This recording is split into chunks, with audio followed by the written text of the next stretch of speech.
오늘 하나님의 말씀은 마태복음 27장 19절입니다. 총독이 재판석에 앉았을 때 그의 아내가 사람을 보내어 이르되 저 옳은 사람에게 아무 상관도 하지 마옵소서.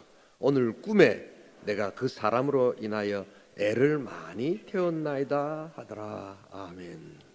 모두 자리에 앉아주세요. 복된 주일, 구별된 주일, 거룩한 주일입니다. 우리 5분 이상씩 하늘 복 받으세요. 한번 축복해 주시기 바랍니다. 하늘 복 받으세요. 하늘 복 받으시기 바랍니다. 하늘 복 받으세요. 하늘 축복이 충만할 수 있기를 소원합니다. 하늘 복 받으시기 바랍니다. 마태복음 27장에는 예수님이 빌라도 법정에서 재판 받으시는 장면이 나타납니다. 이 과정에 보시면 오늘 우리가 읽은 이 본문 짧은 한 구절입니다. 이름도 없고 성도 없고 앞에 한 번도 언급된 적도 없고 뒤에도 한 번도 언급되지 않는 딱 여기만 나오는 빌라도의 아내의 행적에 대해서 설명하고 있는 내용이 나옵니다. 아주 짧지만 굉장한 임팩트를 가진 그러한 구절입니다. 우리 예수님의 고난을 묵상하는 전통적 절기 사순절 4주차입니다. 오늘이 25일째 되는 날입니다. 우리는 오늘 이 나타난 본디오 빌라도의 아내를 통하여 우리 주님 주시는 고난주간의 영적 교훈을 한번 배워볼 수 있기를 소원합니다. 첫 번째로 오늘 여기서 배울 수 있는 교훈은 이 빌라도의 아내는 남편을 향해서 바른 조언을 하고 있음을 보게 됩니다. 우리 다 함께 짧은 구절이기에 우리 19절 같이 한번 또 읽어보도록 하겠습니다. 총독이 재판석에 앉았을 때 그의 아내가 사람을 보내어 이르되 저 옳은 사람에게 아무 상관도 하지 마옵소서. 오늘 꿈에 내가 그 사람으로 인하여 애를 많이 태웠나이다 하더라. 이 예수님의 재판 과정을 보시면 빌라도는 예수님의 무죄, 옳은 결정을 내릴 수 있는 몇 번의 기회가 있었습니다. 첫 번째가 양심으로 봤을 때 예수님은 죄가 없으셨거든요. 그런데 그렇게 하지 않습니다. 두 번째는 로마법이 가지는 법적 안정성 때문에 무죄를 선언해야 했습니다. 여러분, 법하면 로마법 아닙니까? 지금 서구의 법들, 우리가 가지고 있는 이런 성문법의 기초가 다 로마에서 시작된 것이거든요. 그런데 이 법에는 안정성이라는 것이 있습니다. 다른 게 아니라 딱 보면 그냥 상식적으로 큰 죄는 큰 벌을 짓는 것이고 작은 죄는 작은 벌을 주면 되는 것입니다. 그리고 명료해야 합니다. 예측 가능해야 합니다. 그런데 로마법에는 어떤 안정성이 있느냐? 무죄인 사람은 결코 사형을 내려서는 안 된다는 상식의 법이 있는 겁니다. 그런데 빌라도는 그렇게 하지 않습니다. 왜 그럴까요? 사내들인 공회에 유대 지도자들과의 정치적 고려를 지금 하고 있기 때문입니다. 요사이도 여러분 법을 한번 보시기 바랍니다. 똑같은 것인데 이 나라의 운명을 좌지우지하는 사람들이 한 사람은 너무나도 극단적인 이야기를 하고 한 사람은 또 너무나도 극단적인 이야기를 하는 것은 법적 안정성을 법원에서 또한 판사들이 심각하게 깨뜨리고 있다는 것을 알아야 합니다. 왜 그럴까요? 바로 정치적으로 이념적으로 그것을 보고 있기 때문입니다. 이런 위기의 순간에 빌라도의 아내가 올바른 조언을 합니다. 사람까지 보내어서 그의 남편 빌라도 총독에게 이야기합니다. 저 사람은 옳은 사람이기 때문에 아무 상관도 하지 마십시오. 바른 결정을 내리십시오. 바른 판결을 내십시오. 저 사람은 죄가 없습니다. 라고 이렇게 이야기를 합니다. 바른 조언을 하는 것입니다. 그런데 빌라도는 듣지 않습니다. 여러분, 왜 빌라도가 망했을까? 여러분, 제가 한번 여러분들에게 질문해 보겠습니다. 왜 빌라도가, 본디오 빌라도가 정말 우리 사도신경 읽을 때마다 고백할 때마다 본디오 빌라도에게 고난을 받으사 십자가에 못 박혀 죽으시고 이런 치욕적인 그 이름이 담겼던 이유가 뭐겠습니까? 여러분, 어렵게 생각하지 마세요. 여자 말을 안 들어서 그렇습니다. 여러분, 아내 말을 안 들었기 때문에. 이것은 전혀 이 대답이 우스갯소리가 하는 것이 아니라 신학적으로, 성경적으로 이것은 아주 정확한 대답입니다. 많은 분들이 옛말에 이 여자 말을 잘 들어야지 이 남자가 성공한다 그러면 씩 다 웃습니다. 여러분 그게 성경적인 것이라는 것을 여러분 잊지 말아야 합니다. 우리 이 구절이 어디에 있는가 많은 분들이 오해하고 있는 구절인데요, 이 구절을 주석을 다시 한번 우리가 좀 확인해 볼 필요가 있습니다.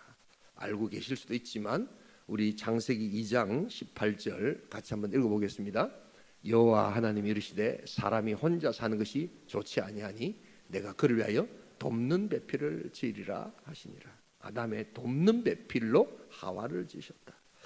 근데 이 돕는 배필 이러니까 딱 느낌의 조력자, 그래서 주인공은 따로 있는데 옆에서 도와주는 사람, 조금 더 부정적으로 이야기하면 시다바리 뭐 이런 식으로 생각을 합니다. 근데 여러분 그것은 큰 오해입니다. 여기 에제르 네게드라는 단어가 나오는데요, 이 에제르라는 이 동사는 언제 구약에서 쓰는 용법이냐면 하나님께서 이스라엘 백성들이 위기 가운데 빠졌을 때 하나님 직접 개입하셔서 그들을 도와주고 도울 때 요 동사를 씁니다. 그러니까 쉽게 말하면 이 여성이라는 것은 남편이 뭔가 위기 가운데 빠지고 어려움이 있을 때 그냥 시다바리가 아니라 중요하게 개입해서 그를 이끌어주는 그러한 이 용법을 갖고 있다는 겁니다. 네겔은 또 무슨 말이냐면 어디 앞에서 또한 상호 보완적으로 이런 뜻이 있거든요. 그러니까 이 여성이라는 것은 우리 하나님께서 돕는 배필로 만드셨을 때는 남자의 시다바리가 아니라 상호 동등하게 어떤 시점에서는 더 우월적으로 남자들이 보지 못하고 할 수 없는 것을 이끌어주는 그러한 관계가 된다. 그래서 상호 동반자 이런 개념으로 성경은 이야기하고 있다는 것을 잊지 말아야 합니다. 여러분 그렇기 때문에 우리 여성들은 이것을 꼭 아셔야 됩니다. 그래서 내가 그냥 남자들한테 남편이 어렵고 힘든데 그냥 막 쏘아붙이고 잔소리하고 이런 존재가 아니라 정말 남편을 향하여 기도하면서 준비하면서 제대로 된 조언을, 책임 있는 조언을 해줘야 되겠다라는 책임의식을 여러분 가지셔야 합니다. 여성들이 그렇습니다. 그냥 툭툭 던지면서 남편 그냥 막 가슴 그냥 확 긁는 그런 잔소리가 아니라 정말 조언과 진실된 지혜로운 그러한 것들을 내가 줘야 되겠다는 생각을 해야 된다는 겁니다. 또 남편들은 아내가 정말 사랑스러운 마음으로 정말 남편을 걱정하는 마음으로 조언을 줄 때 귀담아 들을 수 있기를 소원합니다.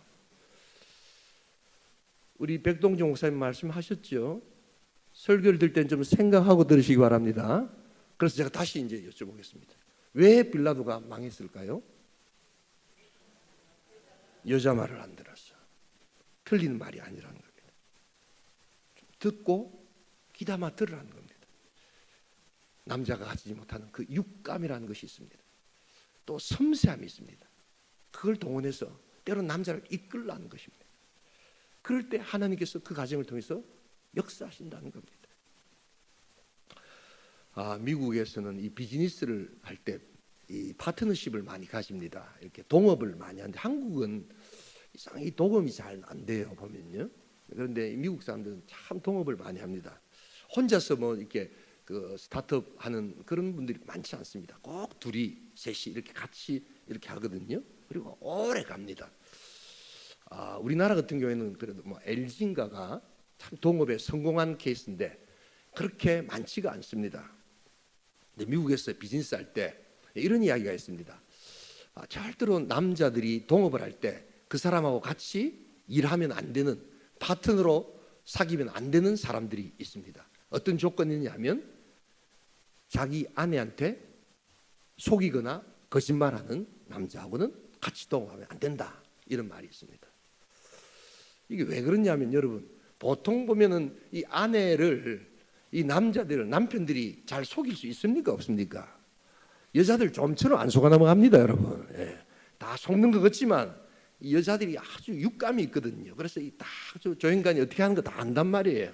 근데도 모른 척 해주기 때문에 속아 넘어가는 것처럼 보이죠. 그런데 그럼에도 불구하고 진짜로 자기 아내에게 거짓말하고 속이는 남자가 있다는 겁니다. 그러면 그것은 더 이상 속이는 자가 아니고 사기꾼에 속한다는 겁니다. 상당히 고수라는 겁니다. 그러니까 그런 사람하고는 파트너가 되어서는 안 된다. 오히려 정직하게 아내에게 이야기하고 정직하게 아내의 조언을 듣고 그렇게 일을 하는 사람들하고 파트너를 맺어라 하는 말이 있습니다. 여러분, 빌라도의 아내가 남편을 향하여 지금 책임 있게 조언을 하고 바른 조언을 합니다. 빌라도가 망했던 가장 큰 이유, 아내의 조언을 듣지 않았다는 것을 기억하면서 우리 책임 있게 조언하고 그것을 잘 들어서 복된 가정, 아름다운 가정 만들어갈 수 있기를 주님의 이름으로 축복합니다. 두 번째로 오늘 이 빌라도의 아내는 남편을 향해서 바른 조언을 하고, 두 번째는 빌라도의 아내는 이제 예수님을 향한 바른 결정을 하는 것을 보게 됩니다. 우리 다 함께 다시 한 번 더 19절을 같이 한번 읽어보겠습니다. 총독이 재판석에 앉았을 때 그의 아내가 사람을 보내어 이르되 저 옳은 사람에게 아무 상관도 하지 마옵소서. 오늘 꿈에 내가 그 사람으로 인하여 애를 많이 태웠나이다 하더라. 이 빌라도의 아내의 현명함은 남편한테 바른 조언을 하는 것도 있습니다만 더 나아가서 이제 예수님에 대한 바른 결정과 바른 판단을 하고 있다는 것입니다. 한마디로 이 빌라도의 아내는 예수님은 죄가 없으시다. 여기서 의롭다, 저 옳은 사람이라는 말은 예수가 죄를 안 졌다는 겁니다. 예수는 바른 분이시라는 겁니다. 예수는 무죄하다는 겁니다. 그렇기 때문에 당신은 이런 잘못된 판결을 내려서는 안 됩니다라고 그는 확신 있게 이야기하고 있는 것입니다. 그러면서 꿈 이야기를 합니다. 내가 이 꿈에 저 사람 때문에 애를 많이 태웠다 이렇게 이야기합니다. 여러분 궁금하지 않으십니까? 이분은 어떤 꿈을 꿨을까? 여러분 기억하십시오. 이렇게 성경에 안 나오는 것을 우리가 함부로 막 추측하면 안 됩니다. 그런데 이 문맥을 잘 보면서 이렇게 우리가 추론해 볼 수 있는 것들을 추론할 때 우리가 타당한 것들이 있습니다. 때로는 성령께서 가르쳐 주실 때가 있습니다. 오늘 이 꿈을 이렇게 무슨 꿈을 꿨을까? 이렇게 좀 해석하는 사람들 중에 여러분 아이언사이드라는 유명한 목사님이 계십니다. 이분이 유명한 신학자요, 이렇게 설교자신데 이분이 추측을 하면서 이런 이야기를 하는데 굉장히 통찰력이 있습니다.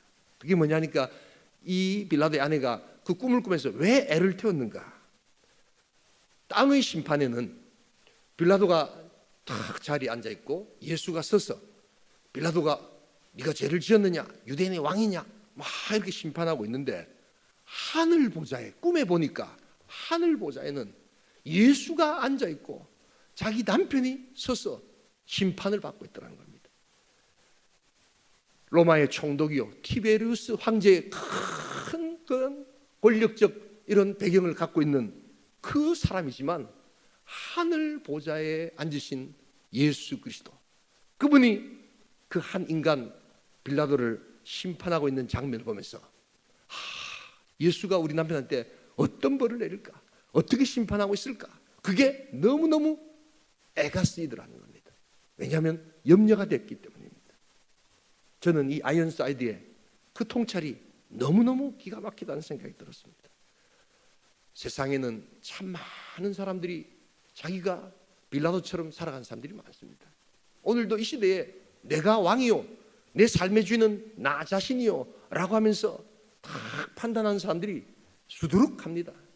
교회는 다니지 않으면서 목사는 이렇게 살아야 되고 장로는 이렇게 돼야 되고 교회는 이렇게 돼야 되고 저렇게 돼야 되고 다 자기가 그린 박스 안으로 모든 것을 판단하는 사람들이 너무나도 많습니다. 그런데 문제는 그런 사람들이 뭐 목사까지는 제가 이해하겠는데 하나님마저도 자기가 그린 박스 안으로 집어넣으려고 하는 이 어리석음이 있다는 것입니다.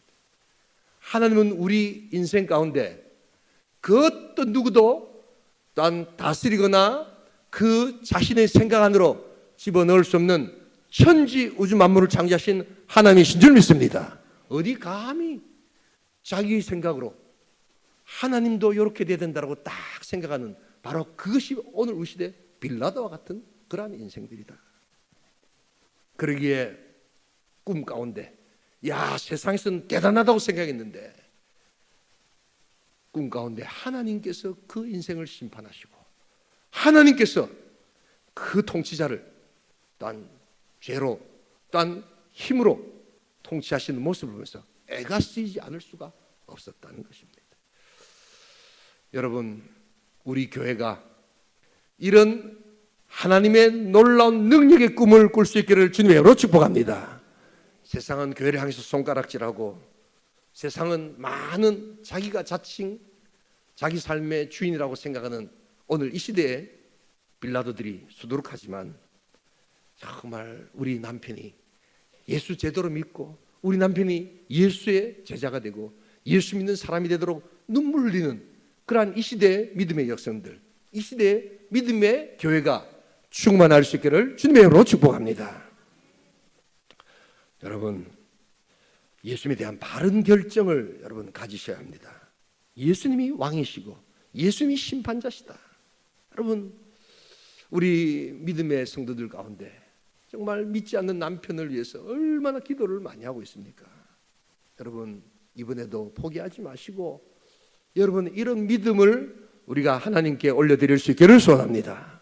제가 이 목회를 해보니까요, 이 교회에는 이렇게 부부가 함께 등록하는 경우가, 동시 등록하는 게 거의 없습니다. 거의 없고, 항상 보면 물론 청년들이 뭐 예수를 믿고 이제 결혼을 하면 뭐 그건 한 가정이 이루어지는데, 이렇게 전도 축제를 한다든지 교회 중간에 이제 예수를 믿고 들어오시는 분도 많이 계시고, 그래서 보통 보면은 이제 짝믿음이 참 많습니다. 이것은 교회가 존재하는 한 계속 있을 겁니다.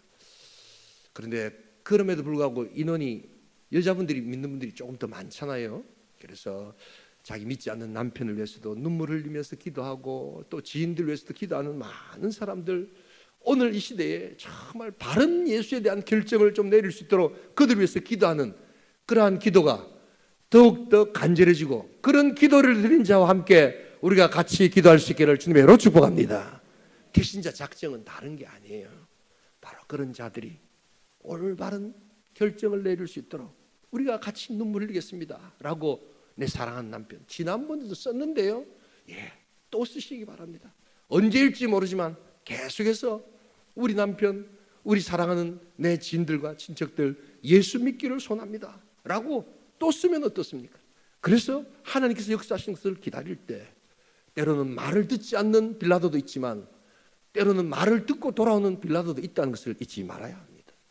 그 빌라도가 누굽니까? 예를 들어 보겠습니다. 저희 아버지입니다, 여러분. 우리 아버지는 황제처럼 지내셨거든요. 그래서 막 그냥 기분 나쁘시면 상도 막 이렇게 막 엎으시고, 밥맛 없으면 밥을 막 이렇게 했냐고 화도 내시고, 우리 아버지는 물은 없어도 술은 있어야지 되는 집이었습니다, 여러분. 1, 2부 때 말씀 안 드렸는데 우리 집은 딱 문을 딱 열면 이렇게 막 그 유명한 이 소주가 있습니다, 여러분. 자, 이렇게 해서 굉장히 술을 좋아하셨습니다. 그리고 그냥 황제처럼 지내셨습니다. 그렇다고 뭐 우리 집이 잘 사는 집은 아니었습니다. 저 초량 산동네 있는데 산동네에서 황제처럼 지내기가 훨씬 쉽습니다, 여러분.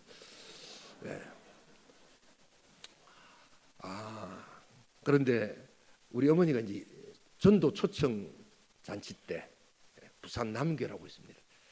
그래가지고 이제 예수를 믿었는데 우리 어머니가 그냥 굉장히 이렇게 미신 이렇게 아주 좋아하시고 무당 막 좋아하고 이랬는데, 예수를 믿으니까 얼마나 신앙생활을 열심히 하시는지. 그 교회가 큰 교회였는데 10년 만에 권사가 되더라고요.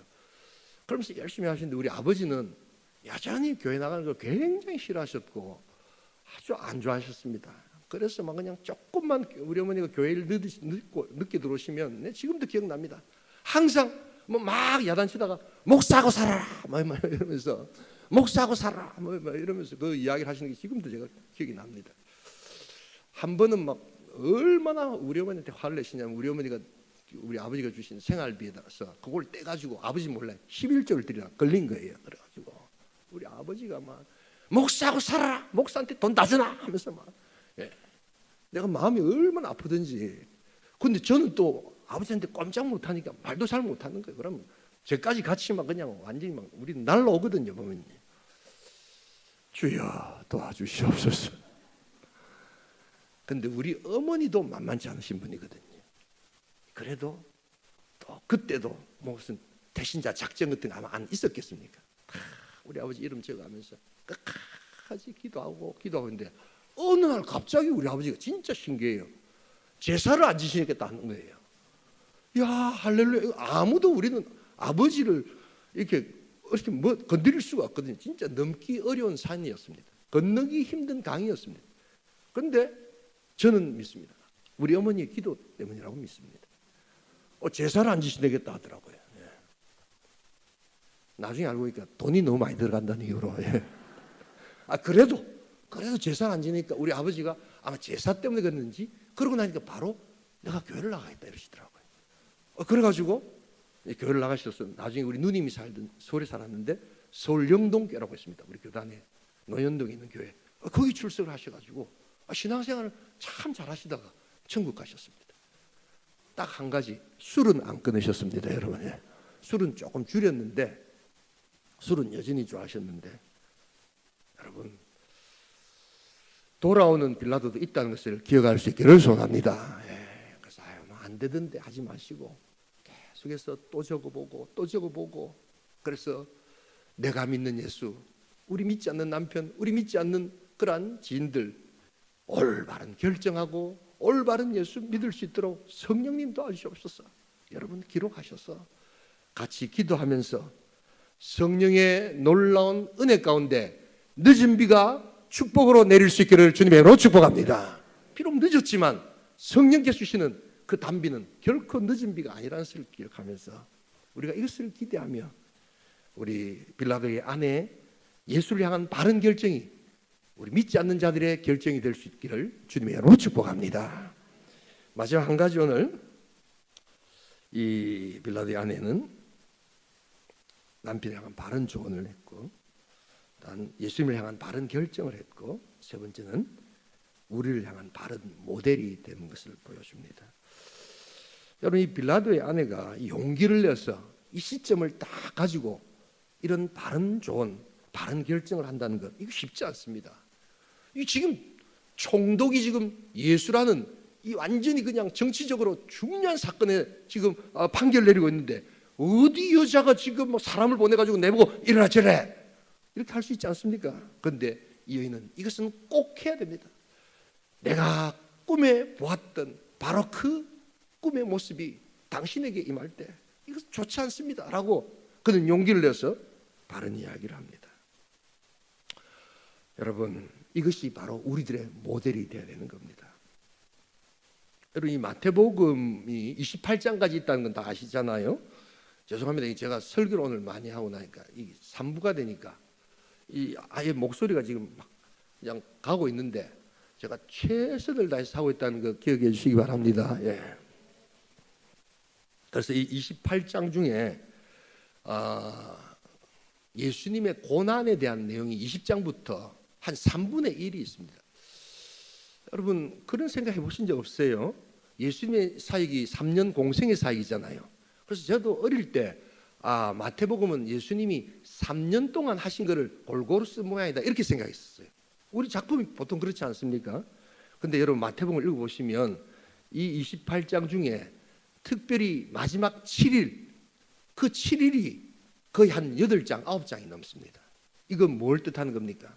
마태가 예수님의 3년 공생의 사역을 기록하면서도 그 일주일에 예수님의 고난과 십자가, 부활에 대해서 집중했다는 것을 보게 됩니다. 놀라운 발견 아닙니까 여러분? 그거 알고 계셨습니까? 저는 잘 몰랐습니다. 그런데 한 번 더 우리가 질문해 봐야 합니다. 그렇다면 마태가 이 고난 중에 뭘 이야기를 하고 있으려는가? 마태가 강조하고 있는 그 내용은 무엇인가? 그냥 단순히 예수님의 십자가 고난만 여러분 이야기하시면 안 됩니다. 다른 사람도 고난 받을 수 있기 때문입니다. 그럼 예수님의 고난은 어떤 특징이 있습니까? 바로 죄 없으셨다는 것입니다. 그래서 마태가 여기저기서 이야기하고 있는 것이 뭐냐? 단순히 예수님의 고난만 이야기하는 것이 아니라 죄 없으셨다는 예수님의 무죄성을 강조하고 있는데, 바로 그렇기 때문에 오늘 그 무죄성을 강조하면서 한 구절이라도 바로 빌라도의 아내조차도 예수님의 무죄를 알고 있었다는 것을 강조하기 위해서 이 구절을 쓰고 있는 것입니다. 우리 예수님은 죄가 없으셨지만 우리 죄 때문에 고난받으시고 십자가에 죽으시고 부활하신 우리의 구원자 되실 줄 믿습니다. 단순히 고난받은 게 아니라 죄 없으시지만, 죄가 있으면 자기 죄 때문에 고난받아야 되잖아요. 그러나 우리 주님은 죄 없으신 무죄하신 분이셨지만 우리의 모든 죄를 지시기 위해서 십자가에 달려 죽으시고, 심지어 빌라도조차도 그의 아내가 이 사람은 죄가 없습니다라고 이야기할 때 듣지 않았던 바로 그 어리석음을 낱낱이 고발하고 있는 것입니다. 여러분, 이것이 우리의 모델이 되어야 될 줄 믿습니다. 이게 복음입니다. 이게 복음. 정말 자기 믿지 않는 남편을 향해서도 그렇게 애를 쓰면서 예수의 딴 그 십자가, 그 고난에 대한 올바름을 이야기하고 있는 모습이라면, 우리 신랑 되시는 예수 그리스도를 우리 구주로 섬기는 교회가 신부로서 이런 애를 쓰고 있는가? 이런 복음을 정말 증거하고 있는가? 그 복음의 증인이 되고 있는가? 증인이 곧 뭡니까? 순교하는 자였다는 것을 여러분 알고 계시지 않습니까? 여러분, 예수 그리스도의 죄 없으심과 예수 그리스도의 죄 없으심에도 불구하고 우리의 죄를 위해서 십자가에 달려 돌아가신 예수 그리스도의 복음을 증거하는 복된 성도, 복된 교회 될 수 있기를 주님의 이름으로 축복합니다. 여러분, 이것이 바로 우리가 본받아야 될 모델이라는 것을 알아야 합니다. 오늘 우리 시대에 참 많은 빌라도들이 있습니다. 자기가 자기 삶의 딱 주인으로 자기의 삶의 보좌에 앉아서 예수를 세워놓고, 교회를 세워놓고, 목사를 세워놓고, 하나님을 딱 세워놓고 이렇게 돼야 됩니다 라고 하는 사람들. 여러분, 그러나 사실은 이 사람들 마음은 굉장히 공허합니다. 그래서 나중에 빌라도가 예수에 대해서 뭐라고 합니까? 진리가 무엇입니까? 진리가 무엇입니까? 제가 새벽 때 한두 번 말씀드렸습니다만, 요사이 여러분 굉장히 권태로워하는 사람들이 많습니다. 요사이 현대인들은 고통의 문제도 있지만, 우리나라가 좀 잘 살기 시작하면서 많은 사람들이 고통의 문제도 있지만 지겨움의 문제를 해결을 못합니다. 굉장히 권태로워하는 사람들이 많습니다. 이게 굉장히 문제입니다. 많은 분들이 권태로움은 지겨움, 게으른 사람이나 하는 거지 우리는 열심히 삽니다, 그런 거 느낄 새가 없습니다, 이렇게 이야기하는 사람들이 있습니다. 조심하십시오. 오히려 그렇게 열심히 살기 때문에 더 권태로움을 극적으로 느낍니다. 왜냐하면 다람쥐가 너무 열심히 쳇바퀴를 돌렸기 때문에 다람쥐는 고독한 것입니다. 만약에 다람쥐가 쳇바퀴를 천천히 돌렸으면 여유롭게나 보이죠. 근데 너무 열심히 살았어. 그런데 아무런 의미를 느끼지 못하는 그 열심 때문에 어느 날 갑자기 권태로움이 오고 지겸이 오고, 그래서 열심히 살았던 만큼 훨씬 더 큰 죄를 지는 것을 여러분 보시지 않습니까? 한 나라의 운명을 결정해야 될 재판관이 한국에서 제일 엘리트라고 하는 그런 사람이 어느 날 갑자기 음란물에 빠져가지고 그걸 보고 있다는 것, 여러분 한 번씩 생각해 보신 적 없으십니까? 그런 사람들이 한두 명이 아닙니다. 저 사람들이 왜 저럴까? 저래서는 안 되는데 라고 하는데 이 사람들이 갈 바를 알지 못합니다. 왜냐하면 너무 높이, 너무 빨리 의미도 모른 채 그냥 달려왔기 때문입니다. 그래서 지금 사람은 막 재판을 앞두고 막 겁이 나고 슬퍼서 막 그냥 변호사를 사고 막 준비하고 있는데, 자기는 그 재판 시간에 자기가 책 읽고 독후감이나 쓰면서 그 사람의 마음들이 뭔가를 전혀 이해하지도 못하는 그런 판사들이 늘어납니다. 희한한 짓을 하는 그러한 전문 지식인들이 늘어납니다. 왜 그럴까요? 권태로움을 느끼기 때문입니다. 지겨워하기 때문입니다. 열심히 안 살았어요? 너무 열심히 살았는데 아무런 의미 없이 살았기 때문입니다. 여러분, 이런 자들이 오늘의 빌라도입니다. 여러분, 이들에게 복음을 전할 수 있기를 주님의 이름으로 축복합니다. 이런 사람들은 더 악한 짓을 많이 합니다. 더 교묘하게 나쁜 짓을 많이 합니다. 그리고 그것을 감출 줄 아는 또한 지식이 있기 때문에 안 보일 뿐입니다. 여러분, 우리가 이런 자들에게 예수의 복음을 전할 수 있기를 소원합니다. 예수 믿는 삶이 얼마나 신나고 얼마나 기쁜 삶인가 하는 것을 여러분 보여줘야 합니다. 내가 너로 사람 낚는 어부가 되게 하리라. 얼마나 여러분 베드로의 삶이 지겹겠어요. 매일 그냥 나가서 갈릴리에서 그냥 고기 잡느라고 그물 던지고 많이 잡히면 기분 좋아가지고 한잔하고 안 잡히면 안 잡혔다고 막 기분 나빠가지고 한잔하고 그런 삶을 살았지 않겠습니까? 그런데 주님이 오셔서 이제 내가 너로 사람 낚는 어부가 되게 하리라.